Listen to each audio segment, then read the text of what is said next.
बिस्मिल्लाहिर्रहमानिर्रहीम। अस्सलाम वालेकुम नाज़रीन, आप यूट्यूब चैनल देख रहे हैं। मैं इमरान खान हूँ। ये बहुत इंपॉर्टेंट खबरें हैं और ये है अमेरिका से इनका ताल्लुक़ है। और वजह इसकी ये है कि पाकिस्तान की एस्टेब्लिशमेंट और पाकिस्तान की हुकूमत के लिए मुश्किलात बहुत बढ़ जाएंगी। इवन पाकिस्तान के लिए मुश्किलात बढ़ती जा रही हैं। मैं मौजूदा रजीम की बात नहीं कर रहा, ओवरऑल पाकिस्तान की बात कर रहा हूँ। उसके कुछ रीज़न्स हैं। डोनाल्ड ट्रंप ने 4 ऐसे लोगों को मेन ओहदों के लिए मुंतखब कर लिया है, या 4 ऐसे लोगों को डोनाल्ड ट्रंप लेकर आ रहे हैं अहम ओहदों के ऊपर, जिसके बाद पाकिस्तान के लिए मुश्किलात बढ़ेंगी। मैं इन चारों का आपसे तारुफ करवा देता हूं और इनका पाकिस्तान के बारे में क्या कहना है और पाकिस्तानी एस्टेब्लिशमेंट के लिए कितनी ज़्यादा मुश्किलात बढ़ जाएंगी इमरान खान को जेल में रखने के हवाले से।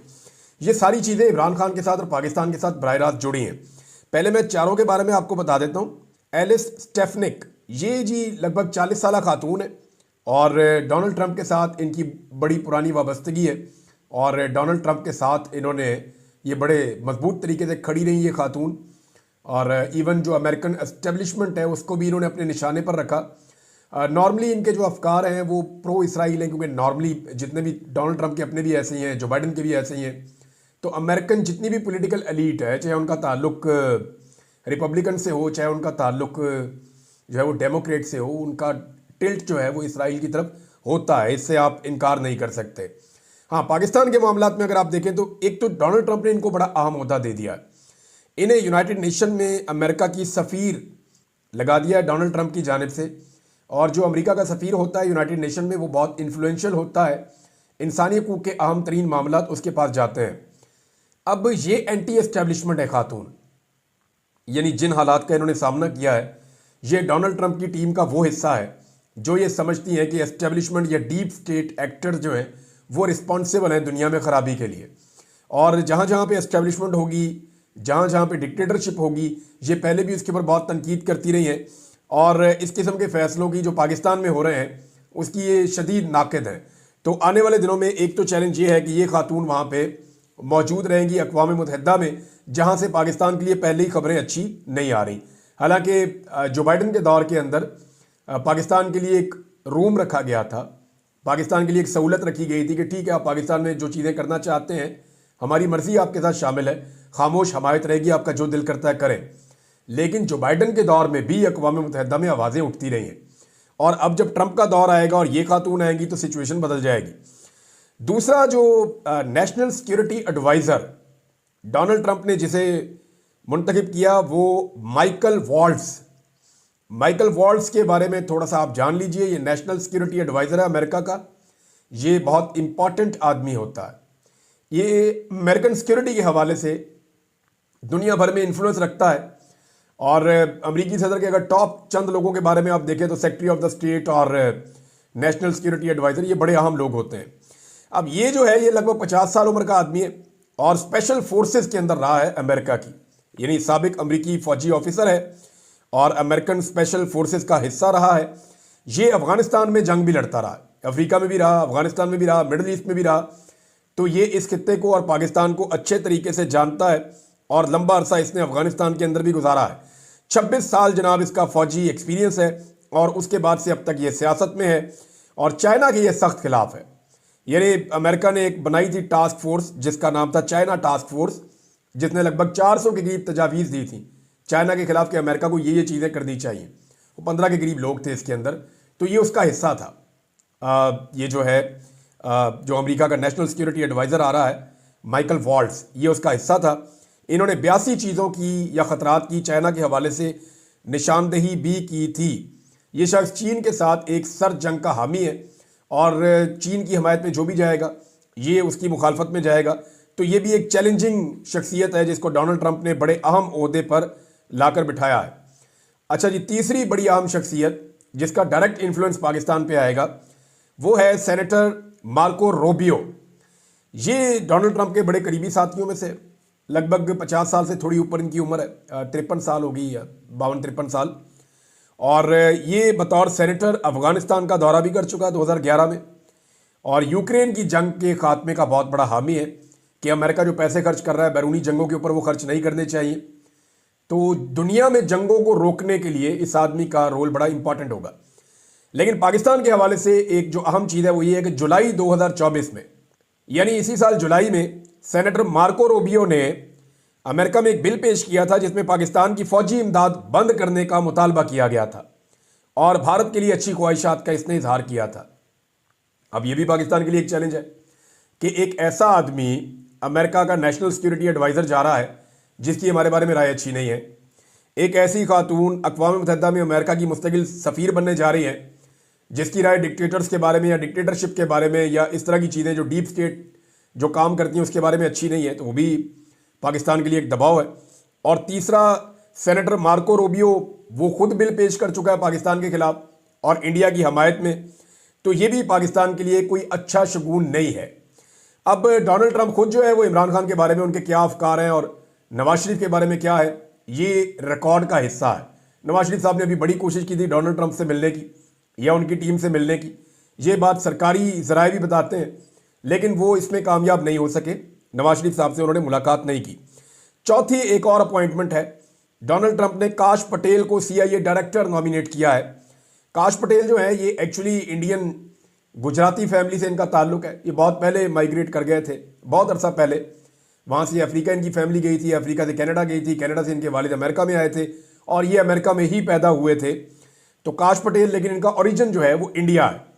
और ये एक बात तो बड़ी क्लियरली इन्होंने कही है काश पटेल ने कि मैं जब इक़्तिदार में आऊँगा तो CIA को जवाब देना पड़ेगा जो कुछ उन्होंने डोनाल्ड ट्रंप के खिलाफ किया है। तो जनाब CIA का डायरेक्टर इनको लगाया जा रहा है। तो डोनाल्ड ट्रंप ने अपनी टीम तकरीबन बनाना शुरू कर दी है। अब सवाल ये है कि इतने सारे जो मुखालिफ नज़रियात के लोग हैं, पाकिस्तान या पाकिस्तान की एस्टेब्लिशमेंट या पाकिस्तान के इदारे या हुकूमत उनको कैसे टैकल करेगी? यही लोग हैं ना डोनाल्ड ट्रंप की आंखें और कान। तो क्या इसहाक डार बतौर वजीर खारजा इन खतरात से निपट सकता है? क्या कोई शहबाज शरीफ को सीरियस लेगा? या पाकिस्तान में कोई एक पॉलिटिशियन ऐसा हो, क्योंकि CIA का सारा स्ट्रक्चर अब अगर तब्दील हो रहा है तो मोहसिन नकवी वो पहले की तरह इफेक्टिव रहेंगे नहीं। मोहसिन नकवी की जो थोड़ी बहुत पेनिट्रेशन थी अमेरिका में, क्या वो अब वैसे ही रहेगी? ये सवाल अपनी जगह पे मौजूद है, क्योंकि डोनाल्ड ट्रंप बहुत ज़्यादा उथल पुथल करने वाले हैं आके। अब इस सारी कुछ लोग तो ऐसे हैं कि डोनाल्ड ट्रंप ने आते ही चंद मिनटों के अंदर बंदे फारिग करने हैं, बहुत सारे ओहदेदार उन्हें हटा देने हैं, तो एक बहुत बड़ा वैक्यूम बन जाएगा। तो पाकिस्तान के अंदर इस वक्त कोई एक शख्स ऐसा दिखाई नहीं देता जो अमेरिका के साथ ताल्लुकात को बचा सके या ताल्लुकात को बेहतरी की तरफ ले जा सके या अपने पॉइंट ऑफ व्यू को उनके सामने रख सके। इसके पीछे रीजंस हैं। रीजंस ये है कि देखिए, अगर हम ये नहीं कर पाएंगे तो IMF का दबाव आएगा, आलमी इदारों का दबाव आएगा, इंसानी हुकूक के हवाले से यूरोपीय यूनियन का और पूरी दुनिया का दबाव आएगा।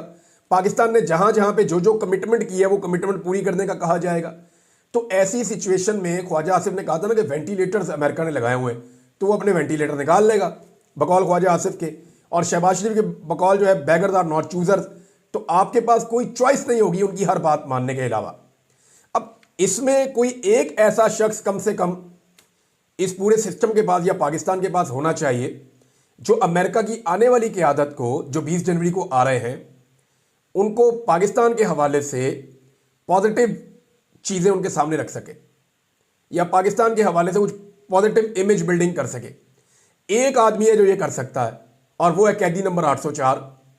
वो जेल के अंदर बंद है और उसके शदीद तरीन इख्तिलाफात हैं पाकिस्तान की एस्टेब्लिशमेंट से, मौजूदा रजीम से, मौजूदा हुकूमत से। जो ज़्यादतियाँ उसके साथ की गई हैं उसकी माजी में मिसाल नहीं है। अब जो आदमी काम आ सकता है, जो आदमी इस वक्त इस मुश्किलात में भंवर में से पाकिस्तान को निकाल सकता है, वो आदमी जेल में बंद किया हुआ है। और जितने नकम्मे, नलायक, नकट्टू और फारक किस्म के लोग हैं उन सारों को इक़्तिदार में रखा हुआ है। अब इसहाक डार से आप उम्मीद करते हैं कि वो जाकर वहाँ अमेरिका के साथ पाकिस्तान के ताल्लुकात ठीक करेगा? वो पाई पहले जाके एयरपोर्ट के ऊपर कपड़े उतार के तलाशी देंगे, उसके बाद फिर कोई अगली बात होनी है। ये तो जनाब पाकिस्तानी पॉलिटिशियंस की औकात है। अब इमरान खान साहब का एक कद है और उनका एक करियर है और उनके बारे में अमेरिकन की भी और जो वेस्टर्न कंट्रीज हैं उन सबकी एक राय है। तो इमरान खान की कम से कम रिस्पेक्ट है, वो जब बात करते हैं तो लोग उनकी बात सुनते हैं। अब जिस आदमी की बात सुनी जाती है उसकी आवाज़ बंद की हुई है पिछले 1.5 साल से, और जिन्हें कोई नहीं सुनना चाहता उनके हाथ में ढोल पकड़ाया हुआ है कि ढोल बजाओ और बात करो और कोई सुन ही नहीं रहा। ये जनाब इस वक्त पाकिस्तान की सिचुएशन है। जो शख्स इस सिचुएशन से पाकिस्तान को निकाल सकता है उस शख्स के पास जाना पड़ेगा, उसकी मिन्नत करनी पड़ेगी और उसे मनाना पड़ेगा कि for the sake of this country, Pakistan की खातिर आपको अभी रोल प्ले करना पड़ेगा, हम आपसे माफ़ी मांगते हैं, हमने बड़ी ज़्यादतियाँ की हैं, उन ज़्यादतियों का अजाला तो नहीं हो सकता लेकिन एक नई शुरुआत हो सकती है, आइए बैठें और पाकिस्तान को आगे लेकर चलें। लेकिन क्या इतनी अक्ल किसी को है? अभी तक तो सारे डरे हुए हैं। डर इस बात का है कि इमरान खान आएगा तो कोई समझता है मुझे नौकरी से निकाल देगा, कोई समझता है कि मुझे जेल में डाल देगा, कोई ये समझता है कि इमरान खान मेरी सियासत तबाह कर देगा, कोई ये समझता है कि मेरा करियर तबाह कर देगा। तो हर कोई इमरान खान से डर रहा है और डर के मारे उसका सामना करने के लिए तैयार नहीं है। नवाज शरीफ साहब की हालत आप देख लें, जो इमरान खान के बाद आप एक तगड़ा पॉलिटिकल आदमी कह सकते हैं, वो 3 दफ़ा पाकिस्तान का वज़ीर आज़म रहा, तो वो नवाज शरीफ है। अब नवाज शरीफ की हालत ये हो गई है कि नवाज शरीफ साहब अपनी बेटी को और कारकुनों को साथ खड़ा करके वहाँ पे जब वो पहुँचे अपने घर तो नारे लगाए नवाज शरीफ के, तो किसी ने जवाब ही नहीं दिया। नारे लगवाए मरियम नवाज के, तो किसी ने जवाब ही नहीं दिया। यानी लोग अब इनके अपने लोग इनको सीरियस नहीं ले रहे, परेशान है। अब वहाँ नवाज शरीफ साहब ने शिकवा किया, उन्होंने कहा जी मुझे गंदे अंडे और टमाटर मारे गए हैं और गंदी गालियाँ दी गई हैं, मेरे पीछे नौजवान पड़ गए हैं, इन्होंने एहतजाज करना है तो अच्छे तरीके से एहतजाज करें। और मियाँ साहब ने जो है वो बड़े शिकवे किए, बड़े गिले किए कि ये मेरे साथ क्यों हो रहा है।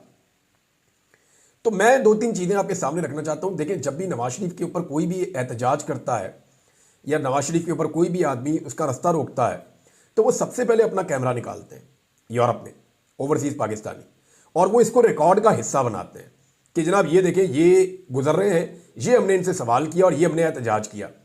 अब जो गंदी गालियों की मियाँ साहब बात कर रहे हैं वो तो मैंने आज तक नहीं सुनी। हाँ, मैंने नून लीग के लोगों से जो मियाँ साहब के घर के बाहर खड़े होते हैं उनके मुंह से बहुत बहुत गंदी गालियाँ सुनी, गलीज गालियाँ सुनी।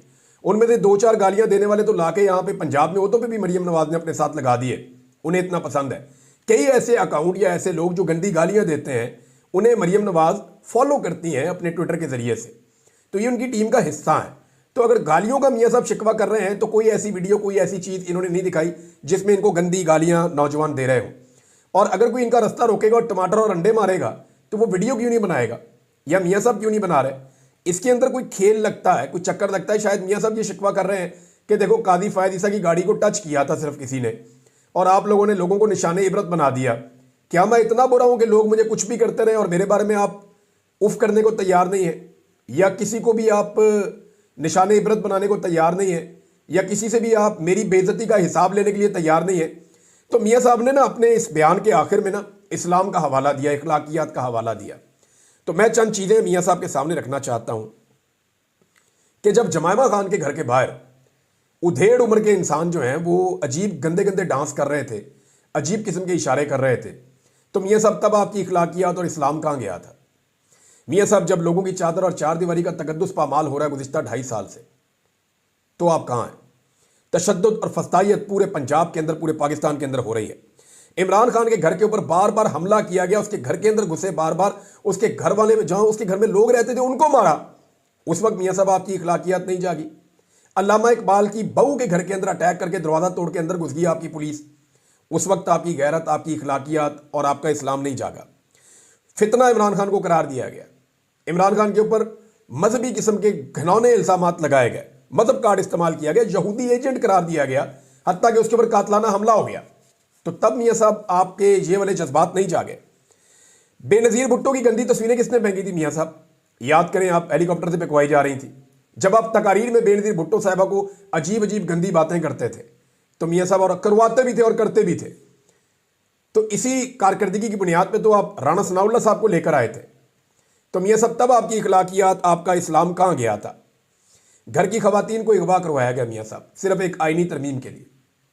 बीवियों को, बहुओं को, बेटियों को अगवा करवाया गया, माओं के गिरबानों में हाथ डाले गए मियाँ साहब। तब आपको ये चीज़ें याद नहीं आई? खवातीन पर तशद्दुद करवाया गया, गिरफ्तारियां करवाई गई, आपको ये चीज़ें याद नहीं आई? बच्चों पर जबर हुआ है इस मुल्क में मियाँ साहब, तब आपको ये चीज़ें याद नहीं आई? अगवा बराए बयान पाकिस्तान में करवाया गया, जबरी गुमशुदगियां करवाई गई।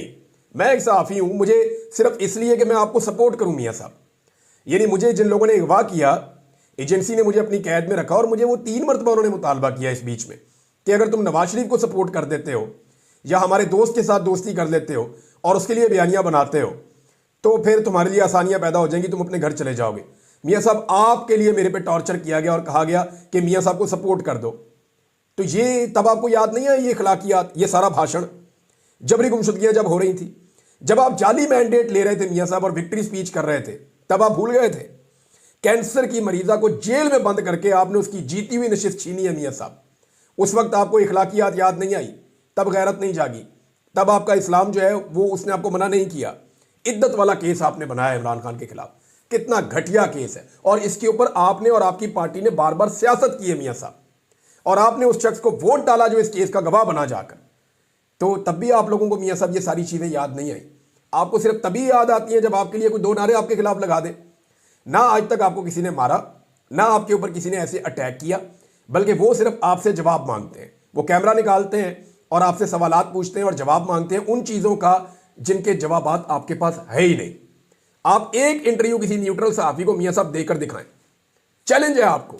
आप पूरा इंटरव्यू ही नहीं कर पाएंगे, लाइव करके आप देख लें, आपके पास कहने के लिए कुछ बच्चा ही नहीं है जो जुल्म और ज्यादती आपने कर ली है। और अब मियां साहब को बार बार याद पता क्या आता है, ये खबर है मेरे पास यहाँ पे, मियां साहब कहते हैं चैंपियन ट्रॉफी में जो है भारतीय टीम पाकिस्तान आ जाए, ताल्लुकात अच्छे होने चाहिए।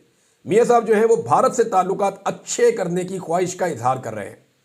यानी नवाज शरीफ ने लंदन पहुंचते में ये कहा कि पाकिस्तान तमाम ममालिक के साथ अच्छे ताल्लुकात चाहता है, पाकिस्तान के अमेरिका और हमसायों के साथ भी अच्छे ताल्लुकात होने चाहिए। अमेरिका ये बीच में जरूर लाते हैं, लेकिन मियां साहब आप लोगों की कैपेसिटी और कैपेबिलिटी नहीं है। जो आदमी इस वक्त अमेरिकन को गाइड कर सकता है या उन्हें टैकल और डील कर सकता है, आंखों में आंखें डाल के बात कर सकता है, वो आदमी जेल में बंद है। आप लोग सिर्फ पर्ची हाथ में लेकर जा सकते हैं और आपकी बात कोई नहीं सुनेगा, कोई आपकी बात नहीं सुनेगा, क्योंकि सबको पता है कि जो आप कहते हैं वो आप कभी करते नहीं है। सबको पता है कि आपकी हुकूमत जाली मैंडेट पे बनी हुई है। अभी जुल्मे खलीलदाद ने भी इस हवाले से 2-3 स्टेटमेंट दे दी अब तक। हो सकता है उन्हें भी कोई अहम ओहदा मिल जाए, वो पहले भी ट्रंप की टीम का हिस्सा रहे हैं, उन्हें अहम ओहदा मिल गया इस रीजन के हवाले से तो एक नई मुसीबत और बन जाएगी। इन सारी चीज़ों से अगर निकलना है तो इमरान खान साहब के साथ जाकर बैठ के बात करनी पड़ेगी इस निज़ाम को, उसके अलावा रास्ता कोई नहीं है। अब मियां साहब जो है कभी वो कहते नहीं भारत से ताल्लुकात अच्छे रखने चाहिए, बहुत अच्छे रखने चाहिए, लेकिन अपनी इज्जत का सौदा नहीं करना चाहिए। अच्छे ताल्लुकात हम ही रखेंगे, खाली भारत नहीं रखेगा, ये भी सवाल तो है ना। जब इमरान खान साहब भारत से अच्छे ताल्लुकात की बात करते थे, आप कहते थे कश्मीर का सौदा कर दिया। आज मियां साहब कश्मीर का लफ्ज बोले हुए आपको कितना अरसा हो गया? कश्मीर के लिए आपने क्या किया, कितनी आवाज उठाई? 2.5 साल से आपका भाई इस मुल्क में वजीर आजम है, उसने टके का काम नहीं किया कश्मीर के लिए। ये आपका कंट्रीब्यूशन है, और आप हमेशा कहते हैं कि हम कश्मीरी हैं, हम कश्मीर से हैं।